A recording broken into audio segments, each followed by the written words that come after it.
আসসালামু আলাইকুম। আজ দেখাবো চিজি পাস্তা রান্না। খুবই মজাদার এবং সুস্বাদু এই খাবারটি বাচ্চাদের অতীব প্রিয়, পছন্দের এবং হেলদিও বটে। তবে সবসময় অবশ্যই খাওয়া যাবে না, মাঝে মাঝে খেতে হবে। প্রথমে আমরা পাস্তাটাকে সিদ্ধ করে নেব। পাস্তা সিদ্ধ করে নিয়ে আমরা পাস্তা সিদ্ধ করার সময় পাস্তার মধ্যে সয়াবিন তেল দিব, না হলে একটার গায়ে আরেকটা লেগে যেতে পারে। সেজন্য পানিতে কিছুটা সয়াবিন তেল দিয়ে এরপরে পাস্তা সিদ্ধ করে নিব। পাস্তা সিদ্ধ হয়ে গেলে ছাঁকনি দিয়ে ভালো করে পানিটা ঝরিয়ে নিব। আর আজকে আমি এখানে যা যা ইউজ করছি সেটা হচ্ছে চিজ, চিলি ফ্লেক্স, তারপরে মুরগির মাংস কিউব করে কাটা আছে, মাশরুম আর পেঁয়াজ রসুন কুচি।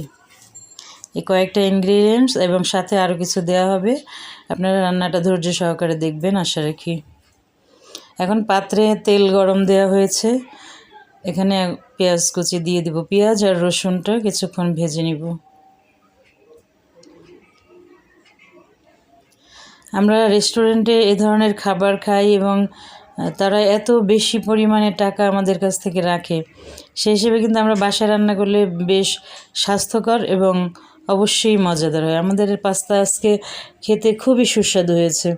এটা আমরা মাঝে মাঝে রান্না করি, খুবই মজা হয়। এখন দিয়ে দিয়েছি পেঁয়াজ আর রসুন কুচি।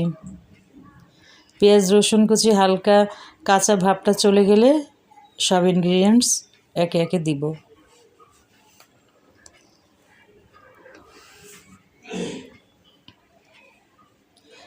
এখন দিচ্ছি সামান্য লবণ।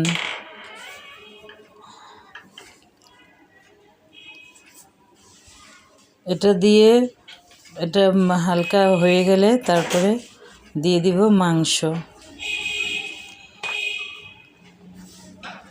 এখানে মুরগির হাড় ছাড়া বুকের মাংস নিয়েছি কিউব করে কেটে। আপনারা পরিমাণ অনুযায়ী কম বেশি মাংস নিতে পারেন।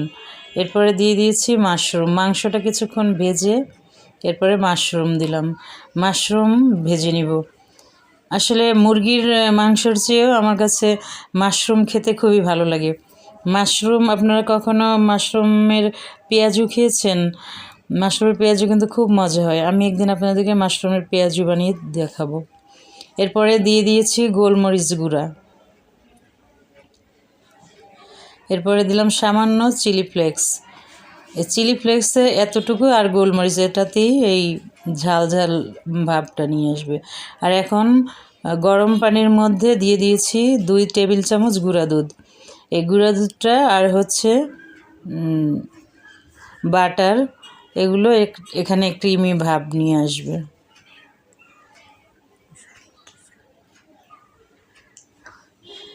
গুঁড়া দুধ দিলাম। এরপরে দিয়ে দিচ্ছি টমেটো সস। তারপরে আবার কিছুক্ষণ এটাকে মিশিয়ে এরপরে দিয়ে দিচ্ছি সামান্য মেয়োনিজ। মেয়োনিজটা আপনারা চাইলে অ্যাভয়েড করতে পারেন। এরপরে দিয়ে দিব চিজ। চিজ গ্রেট করে চিজ 2 ধাপে দিব। এখন দিচ্ছি একটু, এরপরে আবার যখন একদম রান্না শেষ হবে ফাইনাল ওই সময় আবার আরেকটু চিজ দিব। আসলে চিজের দেয়া যে কোনো খাবার আমার কাছে কেন যেন খুব ভালো লাগে। চিজ দেয়া খাবার বাচ্চাদের জন্য আসলে ভালো। আমরা যারা হেলদি তাদের চিজ না খাওয়াই ভালো। তো যেহেতু আমরা মানুষ, একটু খেতে ইচ্ছে করে, তো মাঝে মাঝে খেলে ক্ষতি নেই, খাওয়া যেতেই পারে। যারা স্লিম শুধু তারাই খাবে আর যারা বেশি হেলদি তারা খাবে না, এটা তো হতে পারে না, তাহলে তো বৈষম্য হয়ে যায়, তাই না? এখন আমার এই হয়ে এসেছে রান্নাটা প্রায়। এখন লাস্টে দিয়ে দিলাম আবার কিছু সামান্য গ্রেট করে চিজ। এটা হচ্ছে আমার রান্নার ফাইনাল লুক। উঠানোর পরও সামান্য চিলি ফ্লেক্স দিয়ে দিয়েছি। দেখতে কেমন হচ্ছে, খেতে কিন্তু ভীষণ মজা হয়েছে, দেখতেও খুব সুন্দর হয়েছে।